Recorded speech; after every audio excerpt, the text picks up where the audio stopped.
और अब इस बीच एक बड़ी खबर आपको बता दें, 2006 मुंबई ब्लास्ट केस से जुड़ी जानकारी सामने आई है। बॉम्बे हाईकोर्ट के फैसले पर सुप्रीम कोर्ट ने रोक लगा दी है। हाईकोर्ट ने सभी आरोपियों को बरी किया था। इसी को लेकर महाराष्ट्र सरकार की तरफ से सुप्रीम कोर्ट का दरवाजा खटखटाया गया था और महाराष्ट्र सरकार से सीधे महाराष्ट्र सरकार ने सुप्रीम कोर्ट से ये मांग की थी कि पहले तो सुप्रीम कोर्ट फौरी तौर पर जो हाईकोर्ट का आदेश है उस पर रोक लगा दे, ताकि वो आरोपी जो सलाखों के पीछे हैं वो सलाखों से बाहर ना आ पाए। तो फिलहाल ये बड़ा फैसला है। हाईकोर्ट के फैसले पर सुप्रीम कोर्ट ने रोक लगा दी है। सीधे आपको लेकर चलेंगे, हमारे साथ हमारे सहयोगी निपुण सहगल इस वक्त मौजूद है। निपुण, मतलब जिन आरोपियों को बॉम्बे हाईकोर्ट ने बरी कर दिया था, अब सुप्रीम कोर्ट के बॉम्बे हाईकोर्ट के फैसले पर रोक के बाद वो आरोपी सलाखों के पीछे ही रहेंगे। निपुण सहगल, देखिए, इस मामले में सारे जो आरोपी हैं वो पहले ही रिहा हो चुके हैं और उन्हें वापस जेल भेजने का कोई सवाल नहीं है, क्योंकि लिबर्टी या इस स्वतंत्रता को जो है सुप्रीम कोर्ट और भारत का कानून बहुत अहमियत देता है। इसलिए महाराष्ट्र सरकार ने भी कहा कि आप फैसले पर रोक लगाइए। इसका कारण ये है कि इसमें कुछ कानूनी बातें ऐसी कही गई हैं इस फैसले में जो निचली अदालत में चल रहे मकोका के दूसरे मुकदमों को प्रभावित करेगी।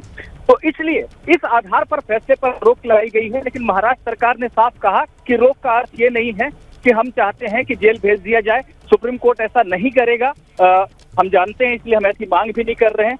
जजों ने आदेश में साफ लिखवाया है कि हम फैसले पर रोक लगा रहे हैं, लेकिन क्योंकि आरोपी पहले ही रिहा हो चुके हैं हाईकोर्ट का फैसला आने के बाद, ऐसे में उन्हें दोबारा जेल नहीं भेजा जाएगा। तो अब निपुण सहगल ये बताइए कि जो आरोपी हाईकोर्ट का फैसला आने के बाद, क्योंकि हाईकोर्ट ने तो इन सभी आरोपियों को बरी कर दिया और ये आरोपी रिहा हो गए, सुप्रीम कोर्ट ने अपने फैसले में साफ तौर पर ये लिखवा दिया है कि आरोपी जो रिहा हुए हैं वापस वो सलाखों के पीछे भेजे नहीं जाएंगे। तो फिर अब सुप्रीम कोर्ट के हाईकोर्ट के फैसले पर रोक लगाने का मतलब क्या है, मायने क्या है? निपुण, देखिए, सबसे बड़ी बात यह है, पहली बात, सुप्रीम कोर्ट ने नोटिस जारी किया और कहा हम विस्तार से सुनेंगे। उसके बाद महाराष्ट्र सरकार ने मांग की कि फैसले पर रोक लगा दीजिए।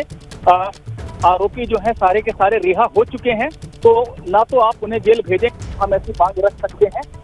लेकिन जिस वजह से रोक लगाई गई है वो मैं बता रहा हूँ कि हाईकोर्ट ने अपना फैसला देते वक्त बहुत सारी ऐसी बातें भी लिखी हैं, ऐसी फाइंडिंग्स को दर्ज किया है, ऐसे निष्कर्ष दिए हैं जिसके चलते मकोका के दूसरे मामले जो निचली अदालत में चल रहे हैं उन सब पर असर पड़ेगा।